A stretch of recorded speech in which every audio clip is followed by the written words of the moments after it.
Okay. Then thank you, Dr. Kulwant Singh. You gave a very wonderful session here on this platform.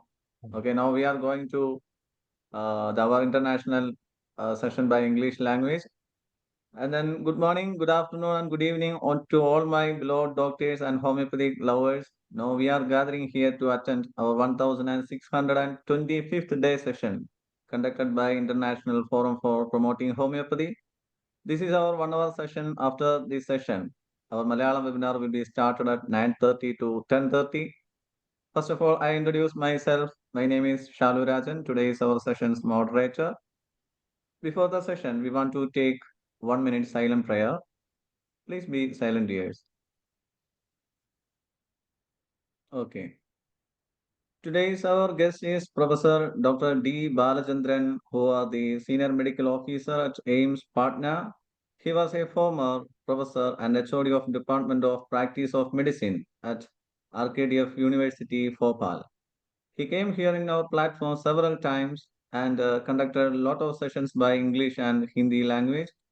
Today he is here and take the session on the subject of understanding the concept of vital force and the vital principle. Now we are warmly inviting to our beloved Dr. Balachandran to take the session in this platform. Welcome, Thank, Doctor. thank you, Dr. Rajan, for the brief introduction. And good evening to one and all. Uh, Today is a special session because this is the topic which is most least touched by the doctors of homeopathy profession or other professions as well, because the topic is a complex one. The topic has a lot of debates and controversies among the people.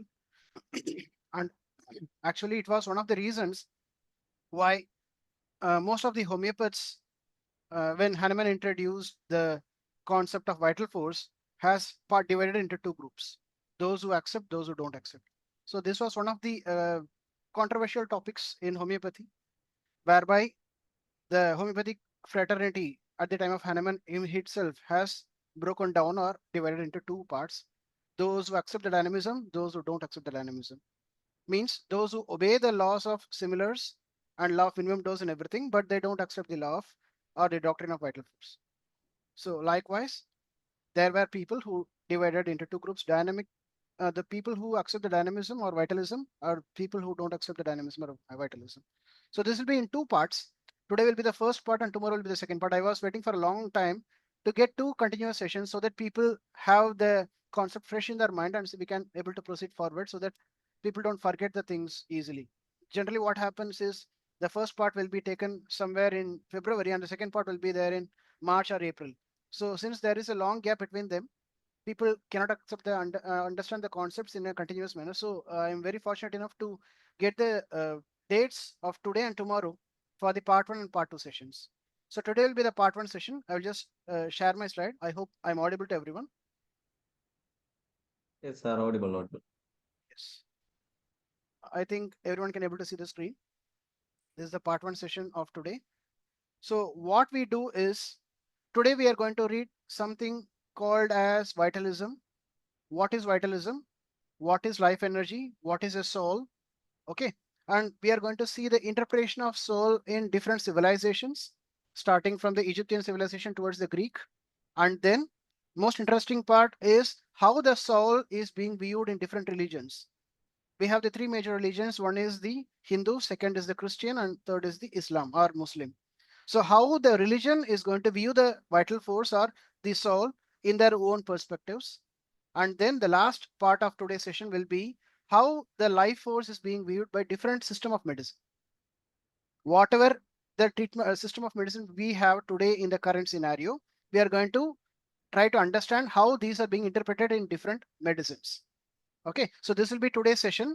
And tomorrow's session, we are going to deal only about the interpretation or the concept of the vital force and vital principle in homeopathy. So this goes by two parts. Today will be the non-homeopathic session regarding what is vital force and what are the basics of it, what are the characteristics of it, and how different religions, civilizations, and the medicine is going to view the concept of vital force. Have you ever thought this concept of vital force is there only in homeopathy or in other system of medicine as well? Hope so. Yeah. And this was the force which has driven me towards this particular session. of trying to understand the vital force in a much deeper manner. They don't teach these in colleges. They just go by the aphorisms. They make you understand the aphorisms. And when a question is going to come as an essay question in vital force, you are going to write whatever has been given in the organon or the guidebooks for the organon and pass in the exams and just practice. But is it only a theoretical part or is it practically applicable? For which you should have a deeper understanding of vital force and vital principle. Okay, right. So this is a new session of today. This I have not taken priorly, and the idea behind taking this uh, has come into my mind, or rather say a mental itch, which so happened during the COVID lockdown. There was complete curtailment of all the activities. So sitting in home, I thought we'll do something provocative. So for which I try to prepare these sessions, and I've taken the online webinar also for those people who are interested in this webinar during the COVID lockdown time. And there were around some 100 to 150 people who has gained knowledge from this particular topic. So without ado, I'll go into the topic of today. Right. So first we have to understand what is a vitalism. If you have gone through the philosophical chapters of Dr. Stuart Close in his philosophy, The Genius of Homeopathy, you can understand that you can see there is a chapter whereby it is written schools of philosophy. He has written extensively about the different schools of philosophy during his time. One is the materialism, second is the vitalism, third is the substantialism. Okay, so among which we are going to study only about the vitalism today. So vitalism is a school of philosophy which believes that living organisms are fundamentally different from non-living entities because they contain some non-physical element which is often referred to as the vital spark or the elan vital, which some equate with the soul. Okay, so vitalism is a school of philosophy which follows an idea, a concept that living organisms and non-living organisms or non-living things are completely different. Why? Because living organisms can grow, can eat, grow, and reproduce, whereas non-living things cannot do so. And what makes it living is the presence of a non-physical element that cannot be demonstrated by any kind of experiments or by a measuring scale or by any instruments, and that is called as the vital spark or the elan vital, as it goes by the French term, which some equate with the soul.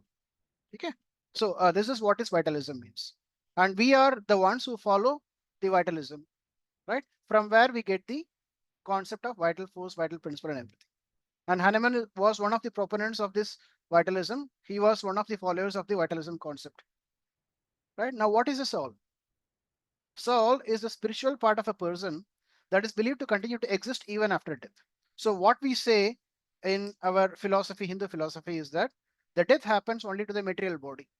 Okay, the soul is going to, when a baby is going to get born, or when a newborn is going to exist, start uh, coming to life in this earth, the soul is going to wear a body like a new clothing. And as the age goes on, the clothing is going to have wear and tear. Just like we wear a cloth, the cloth over the period of time tends to age, it tends to wear and tear. And at one particular time, there is a need to throw the clothing away and get a new clothing. Likewise, when the baby is born, it is going to wear the body as a new cloth. And as the age progresses to the elderly age, the clothing or the body undergoes wear and tear mechanism.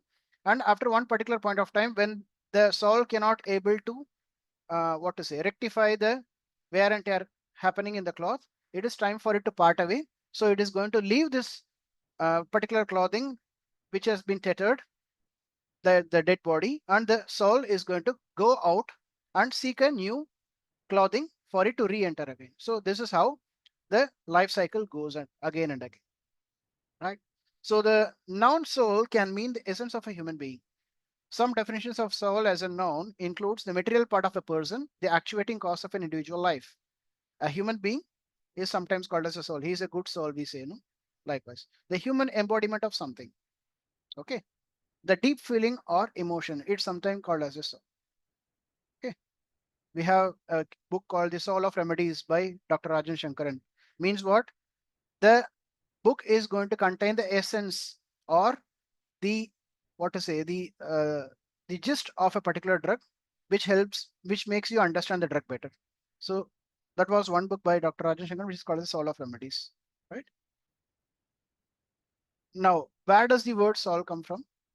The modern English word soul is derived from an old English called as savol or savel, okay, which cognates with the old High German siula or sila, which means coming from or belonging to the sea. So the life originates from the sea and the life ends with the sea. That is how the thing works. This is the circle of life. Because of the Germanic beliefs that soul emerges from and it also returns to the sacred lakes. That is why in Hindu philosophy, what we do after a person expires, we burn, we take the ashes, okay, which is called as asti. We put in a clay pot, okay, we do the rituals, and where do we discard or put these ashes and leftover bones? In the holy rivers like Ganges or the Ganga or Yamuna or Saraswati or the holy rivers. We used to put this asti back and mix it with, okay, in Kashi or else in Rameshwaram, wherever the people have their faith about, uh, which is called in Hindi terms as asti visarjan. We take this leftover part of the corporeal body, that is the ash with the bones which is not burnt properly, and we try to dump in the holy rivers. So this is how the word soul comes. That means belonging or emerging from the sacred lakes and again returning back to the sacred lakes. That completes the circle of life. Right. Now we are going to the second part. Now what you have understood so far, what is vitalism, what is a soul, and where do we get the origin of the word soul? Okay. Now we are going a little bit further into the concept of soul in ancient civilizations. We are going to see two ancient civilizations now. First is the concept of soul according to the Egyptian civilization. Okay, Egyptians were the one of the ancient people who try to understand the human body better because they do a process called mummification. Okay, whereby the human body is cut and the internal organs seen uh, way before other people have tried to do so. It is prohibited in Christianity because when the body is being when a person dies off, you don't have any rights to do any incisions or cut or autopsy the dead body. Most of the Christian religions would be against this procedure called as autopsy, which is performed after the death of an individual.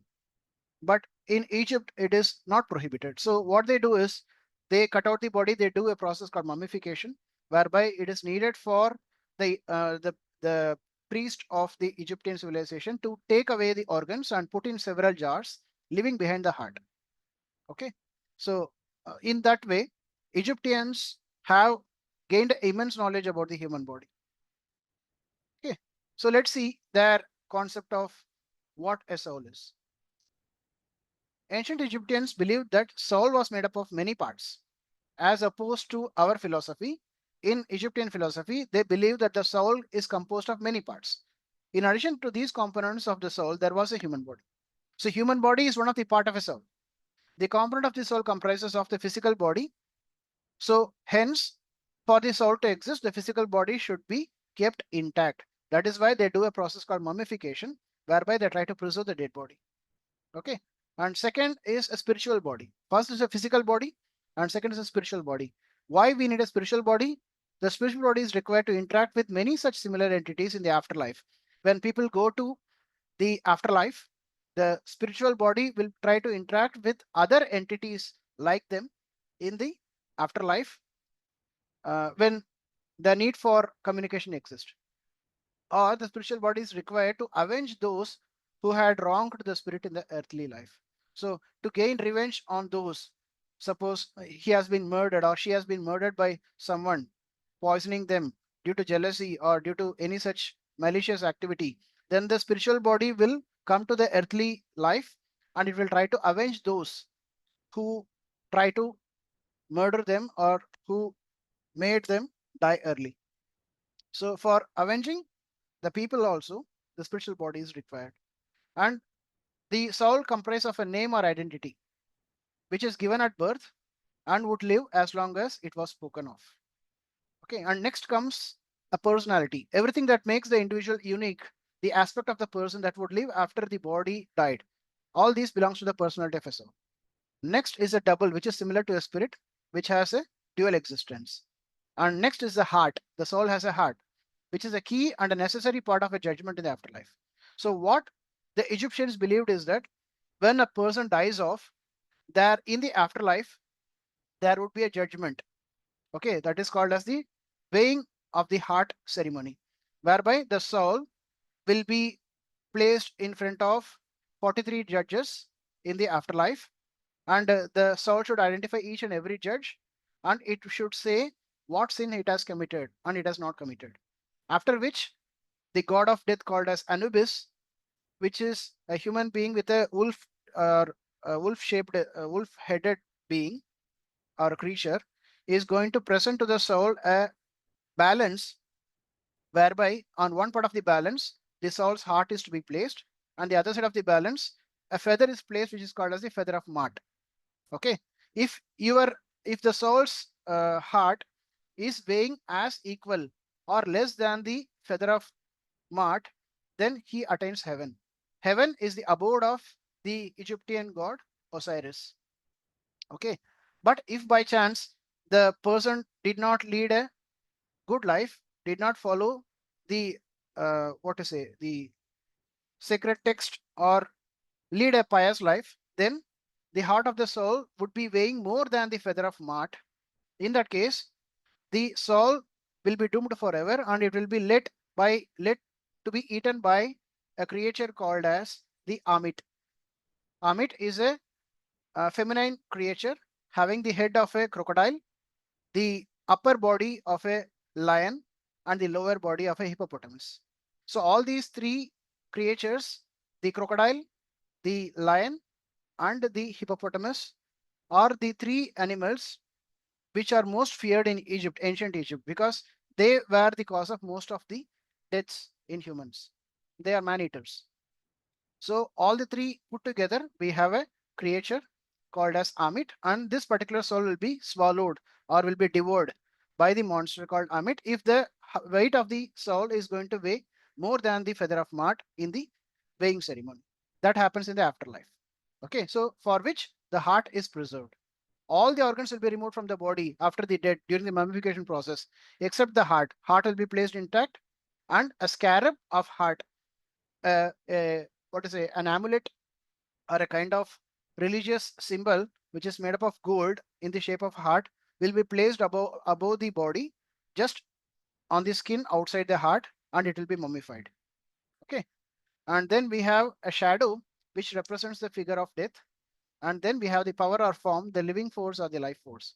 So these combined spirits of a dead person. So the soul is comprising of all these components: physical body, spiritual body, name, identity, personality, double, heart, shadow, and power or form. So these are the 8 components of a soul according to Egypt. So it is complicated, of course, and they have their own way to understand or to believe in these things. Right? Next is the concept of soul in Greek civilization. So we have completed the Egyptian civilization, which is a complex part whereby the soul has 8 components. Now here is the Greek civilization. What does the Greeks believe in? Ancient Greeks believe that the soul, which is called the psyche, has a different life apart from the body. Conceptually, it was related to the breath, which is called the pneuma. Okay. The soul could not well be very unlike the living man. Therefore, it was his shade or the airy double, just like we have the double in the Egyptian civilization, what they believe in, the double, okay, body double.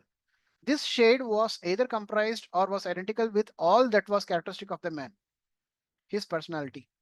Like the man himself, the shade was able to think, feel the drive of desire, and move about from place to place. So just like a man, the spirit can move from place to place.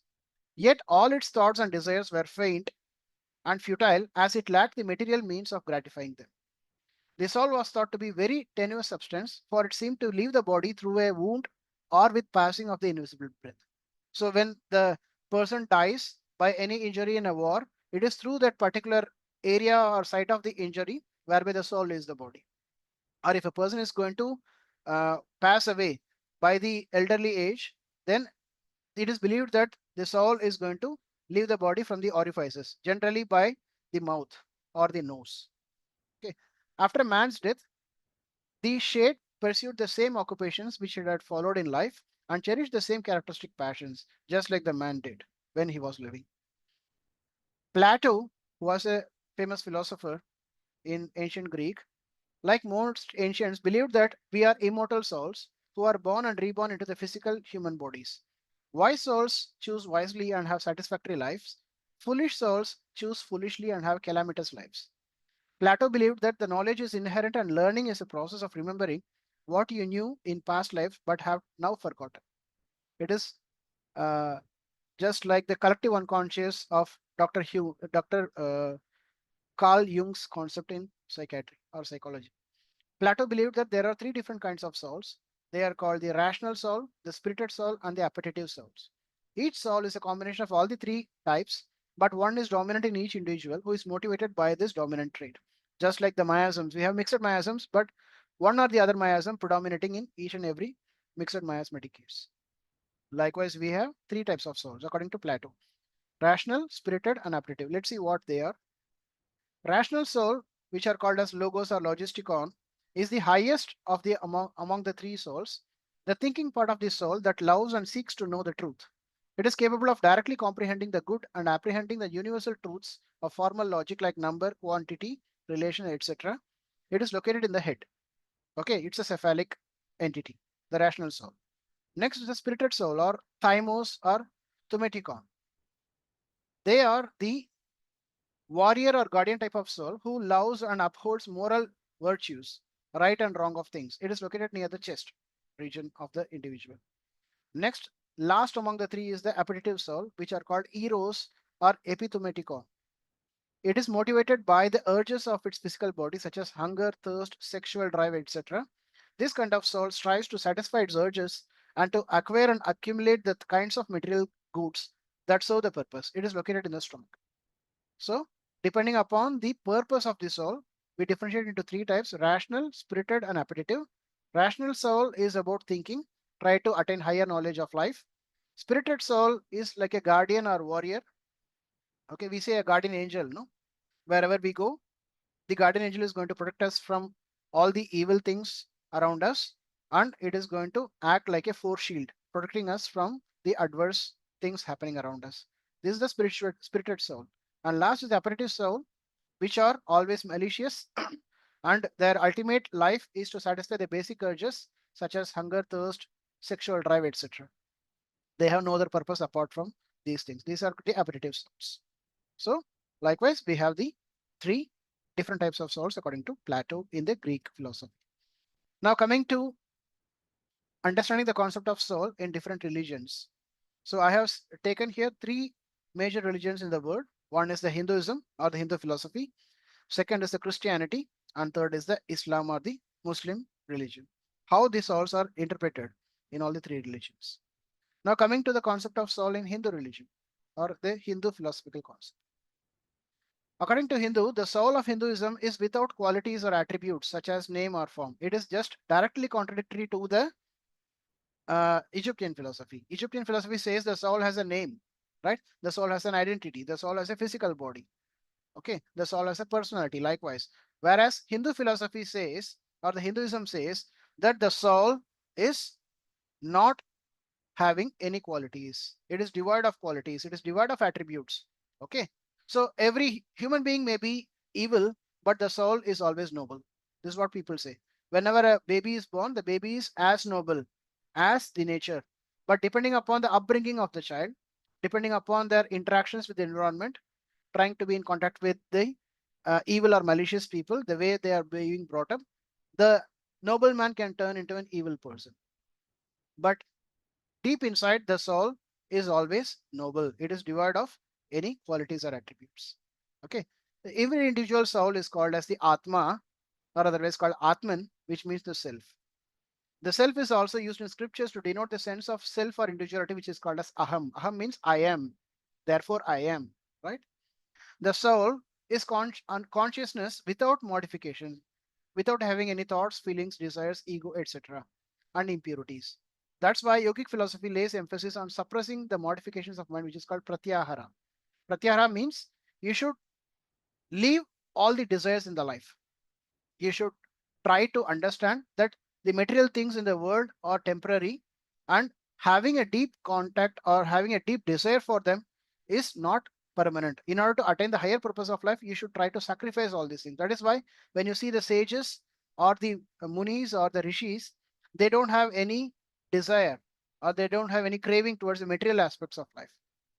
Okay, they don't own a car, they don't own a bike, they don't have a smartphone, they don't have a laptop, they don't have a tablet, they don't have a smartwatch. Okay, even they don't have a home on their own. Okay, they sacrifice even the relationship, they sever the relationship.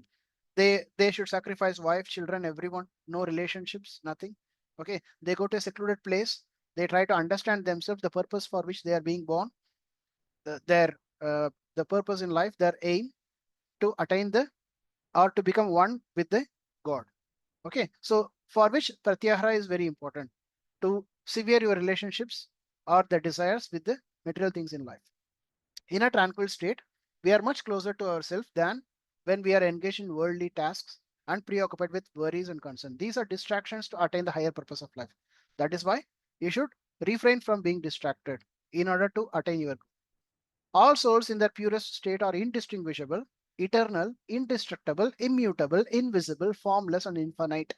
So these are the attributes what Hinduism says about the soul. The first attribute is that it is devoid of any qualities or attributes. Okay. And second is that they're indistinguishable. Every soul is similar. There is no rich, there is no poor, there is no below poverty line. Likewise, there is no Hindu, there is no Muslim, there is no Christian. All souls are indistinguishable. You cannot able to differentiate the soul by religion or by the caste, creed, or by race. Okay, and they are eternal means they don't have end. They are eternal. They are going to remain for infinite number of years. They're indestructible. You cannot destroy them. You can destroy the body by uh, dumping them underneath the earth, or by letting it on fire, or letting it be eaten by any animals. The body gets destroyed, but the soul is omnipresent and omnipotent. It is indestructible. It is immutable. You cannot able to mutate, or it cannot able to take a different form. Okay, it is invisible. It cannot be seen, of course. It is formless. It doesn't have any shape on its own, and it is infinite. Okay, when an individual soul gets entangled in a body, then it is called as a jiva.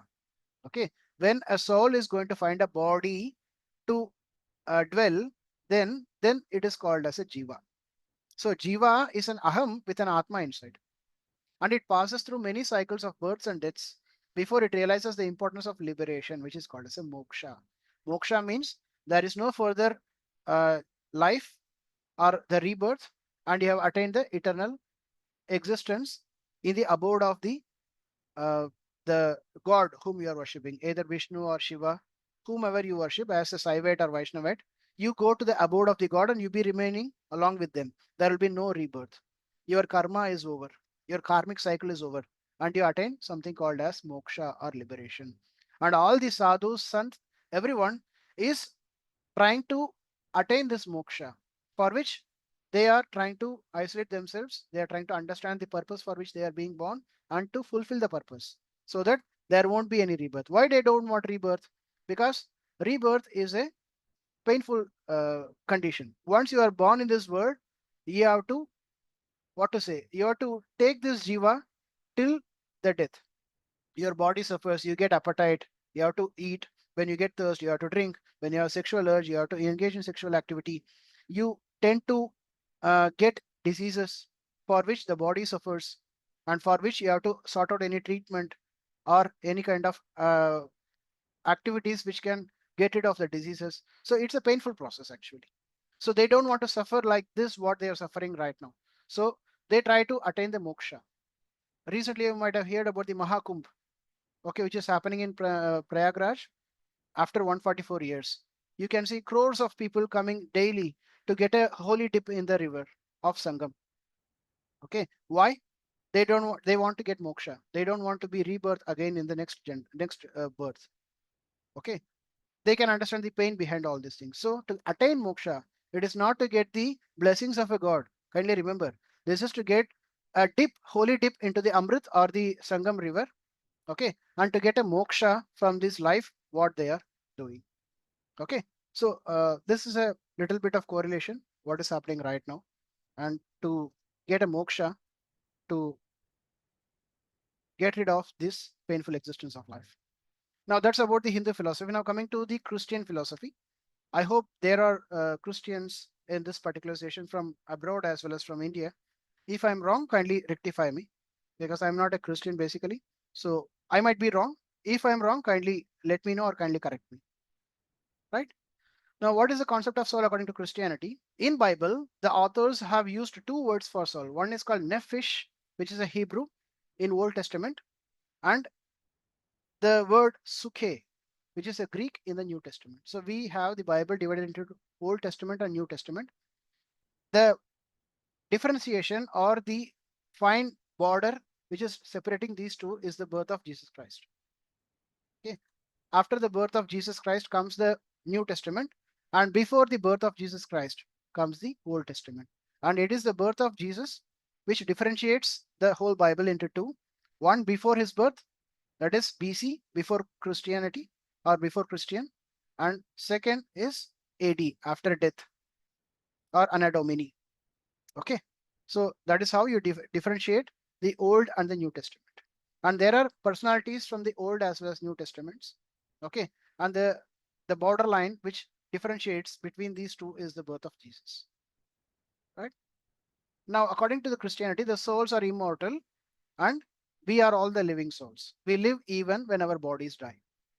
That is why Christian religion don't burn the bodies like the Hindus do, but instead they are going to take a coffin and they are going to embalm or else bury the body in the coffin with proper rituals and rites according to the Christian tradition, and they are going to bury them underneath the earth. Why? There will be a judgment day whereby the God is going to, or the Jesus Christ is going to give us liberation from the life what we have lived as a true Christian. And those souls who have led a noble life according to the tenets of Bible, by being committed to the Christianity, they will be taken along with Jesus Christ to live in the heavenly abode. So for the judgment day to happen, the Christians don't burn the body. Instead, they try to bury the body in a coffin after proper rituals and rites according to Christianity inside the earth. Okay, in the cemetery.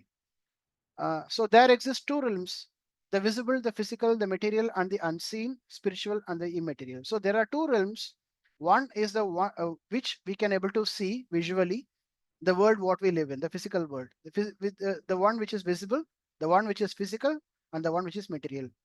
Means it we can see them, and we can see the material things existing in this particular world. We can able to feel them. We can able to measure them, their height, their weight, and their mass, density, everything.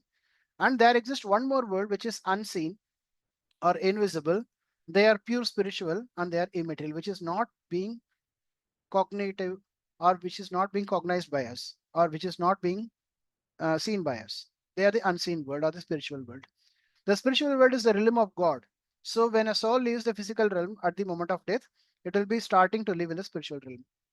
While the soul can live without the body obviously cannot live without the soul. So for the soul to exist, there need not be a body present. But for a body to remain alive, it should need a soul. We are all living souls, and our souls are seen in this physical world when they are united with the physical body and animating it. It is just like the jiva, what I have told in the Hindu philosophy. Okay, when a body is going to attain a soul inside, the Atma, then it becomes a jiva. So this is again Christian believes the same thing. Okay, when a soul returns to a lifeless body, the body is said to rise from the dead or resurrect or revive, which the Christians believe after the death of Jesus Christ, when he is being put in a cave with a rock sealing the entrance of it. Jesus Christ is said to is again being a blessed soul, is he tends to resurrect or rise from the dead. And this believes that Christians believe in this particular instance that Jesus Christ is not a simple mortal. Instead, he is the Son of God, because no one can able to resurrect after being dead. Now he did. That makes him an immortal, and that makes him a godly, godly human, or a godly soul, or a blessed soul. He has the all the blessings of God. Right? Now, next. Even after death, the souls will be active and available to God. The souls are aware of each other in the spiritual realm, that whether it be heaven or hell, and they can communicate with one another. As the souls are alive, they share some traits commonly held by physical living persons. For example, it is possible for a soul to experience great joy and a great torment even. Physical death does not end our life. God has complete control over our true life as living souls, and our final death is not dependent on the body, but instead dependent upon our relationship with the God through Jesus Christ. This is the basic tenets of Christianity regarding how they view or their perspective of what a soul is. Now, coming to the last religion among the major religions, this is the Islam. How does Islam view the soul? Okay. In Islam, the psyche or the inner self of an individual is composed of four parts. The heart, called as qalb, refers to the corporeal heart and also the ethereal heart, the innermost consciousness, that is the essence of the human being, a subtle, heavenly, and a spiritual substance. So, the psyche or the soul is composed of four parts. First is the heart or the qalb, and second is the spirit or the ruh. The ruh or the spirit refers to the life force that permeates and animates the body. So it is something like the vital force what we study in our organon or the homeopathy concepts. When the spirit is removed, the body will die. It can also refer to higher self, the capacity of a human being to receive divine inspiration and guidance from Allah. It has lordly and heavenly quality that reflects the attributes of the Creator. And next we have the third part, which is called the mind or the akal. It refers to the intellectual capacity of the human beings to reason, think, know, contemplate, reflect, and understand. The mind influences the heart by the conscious thoughts we choose to entertain. It is considered to be one of the pillars of the human being, the mind or the akal. Next, we have the self or the ego, right? The self or the ego is called as a nafs. It refers to a person's identity or the composite whole of their psyche. The self can refer to lower self, ego, or id, which is the respectable of basic sensations, emotions, and instincts like fear, aggression, and desire. The lower self is not evil in itself, as these most basic feelings are critical for our survival. However, unlike the spirit, the lower self has a tendency to follow its harmful whims, which is called hawa, and lust, called as shahawat, a weakness that is the primary weapon of Satan. For this reason, the self is an enemy against which we should wage a spiritual war, which is called as a jihad. Okay, so it is against this particular self against which we have to wage a spiritual war according to Islam, which is called as a jihad or the holy war. Okay, some misinterprets this jihad with that of the war against the other religions. So it is not so. It is the jihad or the spiritual war which has to be entertained or which has to be taken or which has to be held against the self, which are nothing but the ego, which is trying to distract the individual from attaining a higher purpose of existence. Okay, so that's about the concept of soul in Islam. Now coming to the concept of vital force in medicine. You have different system of medicine here, Ayurveda, we have yoga, we have naturopathy, we have acupuncture, we have, of course, the Unani system of medicine, we have the Siddha, we have the pranic healing, we have the modern medicine, of course, and we have the Reiki. So all these are the different system of medicine which is currently available to a diseased individual to opt depending upon their wish. And we have homeopathy even, which I'm not going to talk today, which will be dealt in detail in tomorrow. But we have to understand this thing, whether this vital force is a concept which is held only in homeopathy or whether the other system of medicine also accepts, and whether they have their own way of understanding vital force according to their own text and philosophies. Let's get into detail into that. Now, first I'm going to go with Ayurveda, the concept of vital force in Ayurveda. Okay, you might have known that Ayurveda is one of the ancient system of medicine in India, which are formulated or propagated by ancient wise Munis and Rishis, Charaka, Shushruta, likewise. We have Vagbhatta, likewise. Many ancient sages have put on their doctrines, which they have received from the God's own words, and they have tried to put in text like Charak Samhita, Shushrut Samhita, all these ancient sacred text, which contains the diseases, why they happen, and the remedy, how to get cured from these diseases. So that's a brief about what is Ayurveda. So when you see the Ayurvedic text and books, we can see the word prana, which is a Sanskrit word, which is somewhat similar or which is similar to our vital force concept. Okay.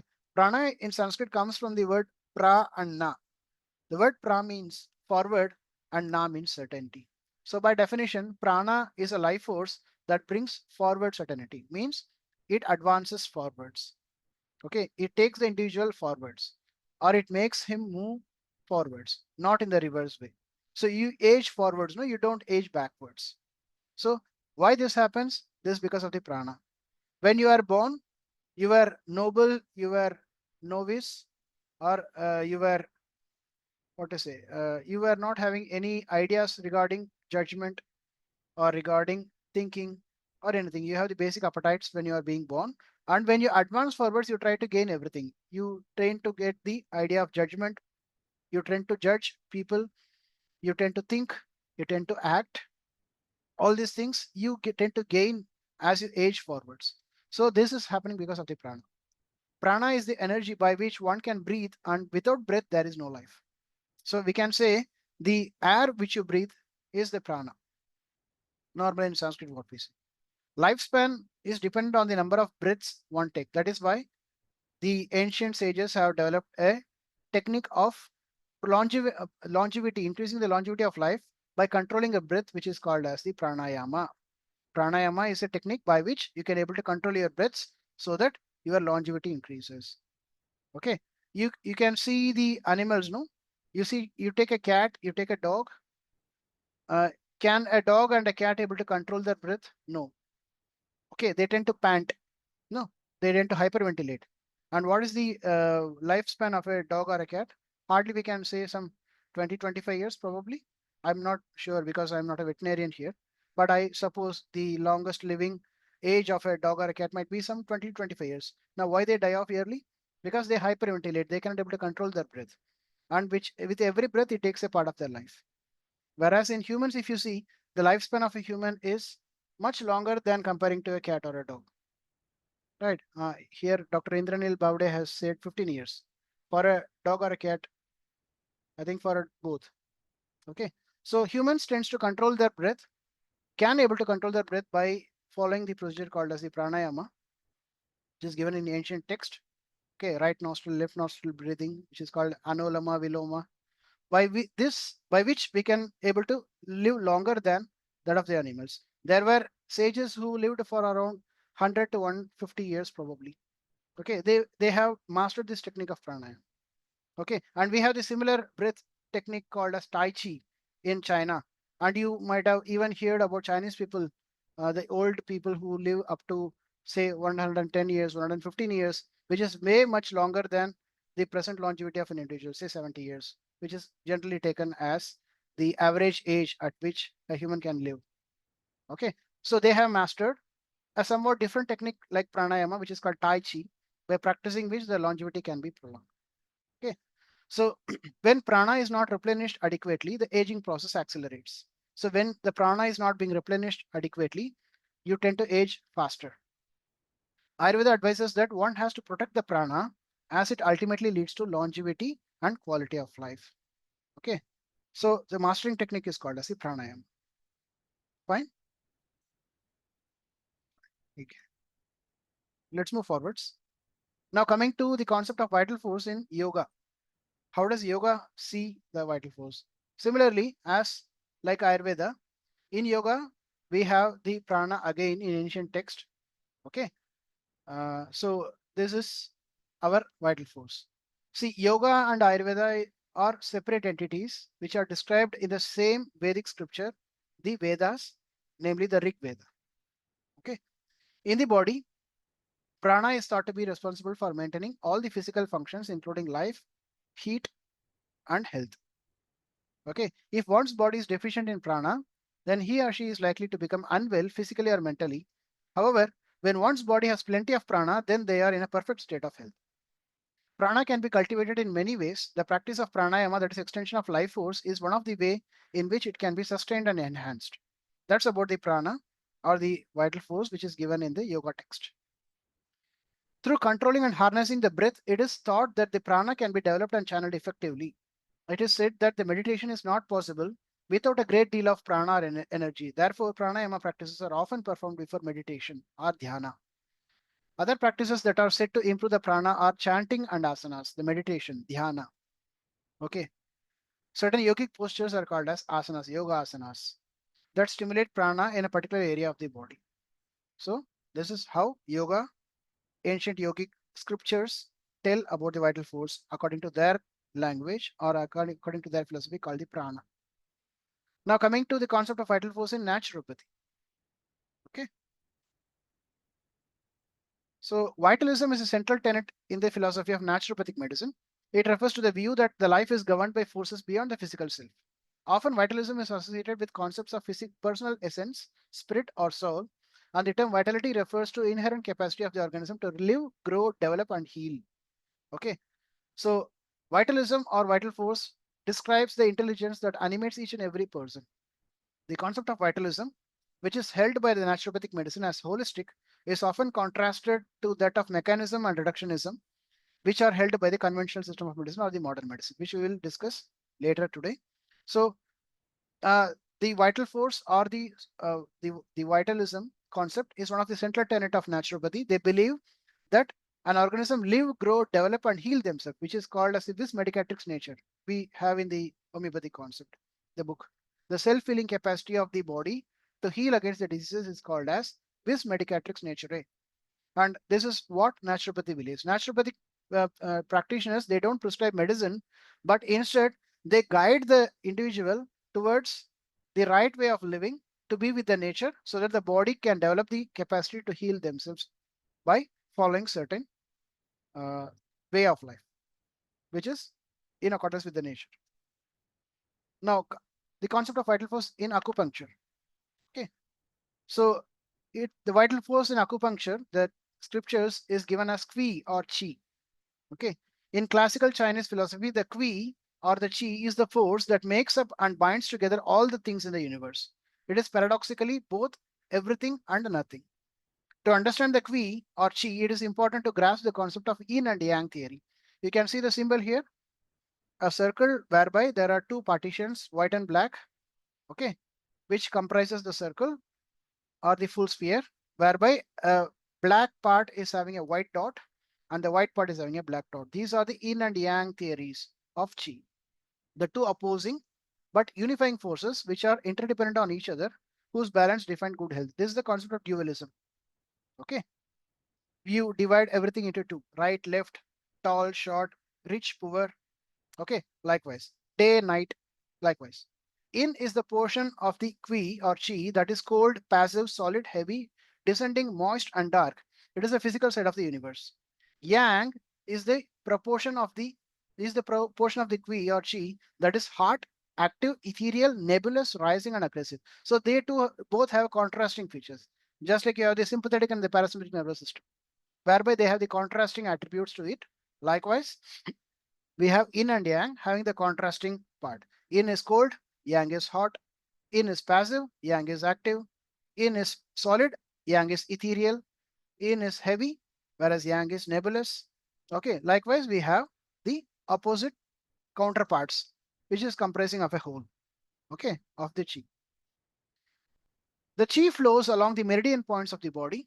It is the imbalance and interruption of this flowing force that is responsible for the human ailments, whether it be physical, mental, or emotional. So what they do is, what acupuncture believes is that the body is comprising of meridians along which the qi or chi is going to flow. So when there is going to be any interruption in the flow of this chi along the meridians, then that results in a disease accordingly. Okay, so what we do as an acupuncturist is trying to stimulate the meridian which has been blocked in the vital energy or chi by stimulating it at certain points with the help of a needle, which is called acupuncture. And when you stimulate it without the needle by using any blunt objects, then it is called as acupressure.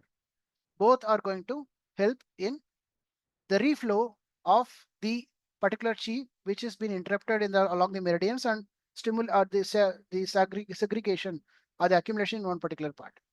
It is the imbalance and interruption of this flowing force that is responsible for most of the human ailments, whether it be physical, mental, or emotional. In traditional Chinese medicine or TCM, the concept of qi has two main branches: a physical or nourishing portion that makes up the air, water, and food that we take, the other more insubstantial. It is the vital fluids and the energy itself that flows through our bodies. So this is the acupuncture concept of vital force, which is the qi, right? Now coming to the concept according to Reiki system. So Reiki, the word ki is our vital force. It is their concept. Reiki is a Japanese technique for or stress reduction, relaxation, and healing. The word Reiki is made up of two Japanese words, Rei, which means God's wisdom or higher power, and Ki, which means life force or energy. So Reiki is actually spiritually guided life force energy. It is based on the idea that an unseen ki flows through us and keeps us alive. If one's ki is low, we are more likely to get sick and feel stressed. And if it's high, we are more capable of being healthy and happy. So the substantial reduction in ki is going to result in disease. And when we are going to increase the ki, then we start getting healthy and be happy. Now comes to pranic healing. In pranic healing, the word prana or chi or ki is our vital force. Pranic healing is based on the concept of prana or life force, just like your yoga and Ayurveda. In Chinese medicine, it is referred to as chi or ki, just what we have seen in acupuncture. Ancient esoteric practices have long recognized that we have a physical body and an invisible body. The latter is made up out of bioplasmic energy, which has positively and negatively charged particles. It is a living energy that is invisible to most of us, which is often referred to as an aura. This invisible body has channels or meridians through which the prana flows, just like the meridians of acupuncture. There are three major sources of prana, which is called the solar prana, or from sunlight we get this prana. Next is air prana from breathing, and earth prana, which is absorbed through soles of the feet. Prana is also absorbed by the bioplasmic body through which the energy centers or the chakras. There are two basic laws of pranic healing, that is law of self-recovery and the law of prana or life recovery. The healing process occurs by increasing the energy flow to the affected part as well as the entire body. The life energy serves the catalyst to accelerate the biochemical reaction involved in the natural healing process of the body. That's about the concept of vital force according to the pranic healing. Now coming to the Unani system of medicine. Unani system originated in Greece. The foundation was laid by Hippocrates. The humoral theory, which is the basic tenet of Unani system as well. The system owes its present form to Arabs. Ibn Sina or Avicenna is the one who is called as the propounder or the father of Unani system of medicine. According to Unani system of medicine, the human body is considered to be made up of 7 components. One is the arcan or elements, earth, fire, air, and water. Next is the mizaj or temperament resulting in interaction of these elements. Next is the aklet or humors, blood, phlegm, yellow bile, and black bile. Asa are the organs or visceras. Arva are the spirits, which is called as the ruh. Koa is called as the faculties. And afal is the function. The ruh or spirit is a gaseous substance obtained from the inspired air. It helps in all the metabolic activities of the body. It burns the aklat or the humors to produce all kinds of the koa or the powers. It is a source of vitality for all the organs of the body. There are 3 kinds of koa or power. Koa tabia or natural power, the power of metabolism and reproduction seated in the liver. Koa nafsania or the psychic power, the nervous and psychic power seated in the brain. The koa harwania or the vital power is to maintain the life which is seated in the heart. Now coming to the concept of vital force in Siddha system of medicine. In Siddha system of medicine, man is viewed as a microcosm and the universe as a macrocosm. Man is a miniature universe in himself. The whole universe is believed to be constituted of 5 primordial elements or Panchabhutam, which are the earth, water, fire, air, and space.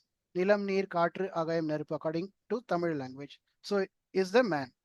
Each of these 5 elements is said to possess 2 properties, gross and subtle. These elements are always act in mutual coordination and never independently.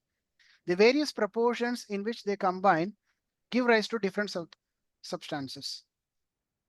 The human body is formed by 96 basic factors conditioned mainly by Uir Tadukal and Udal Tadukal. Uir Tadukal means Tridotam or the Mukutram.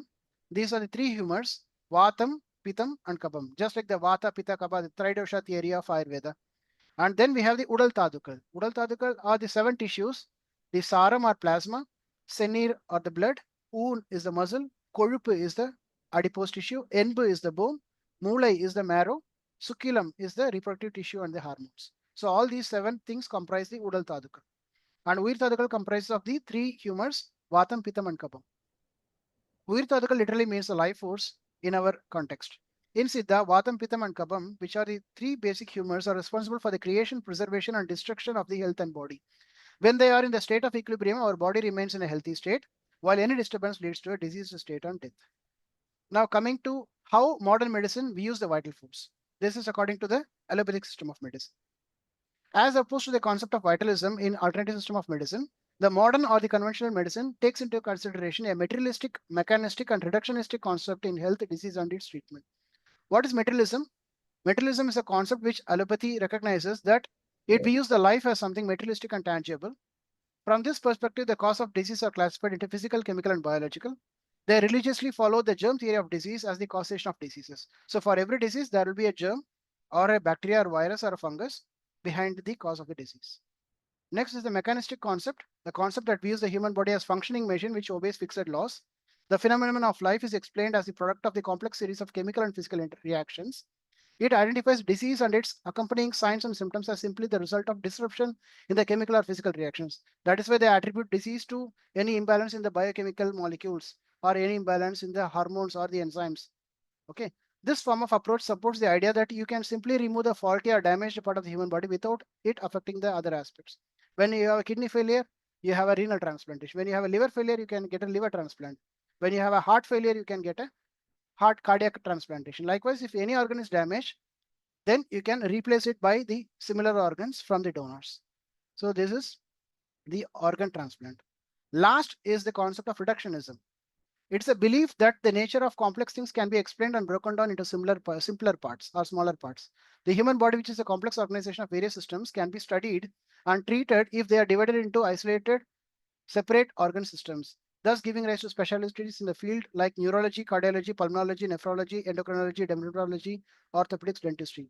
This is how we try to divide. If you have any complex things, we divide it, subdivide it into several parts, right? We have the rocket, which is a complex machine.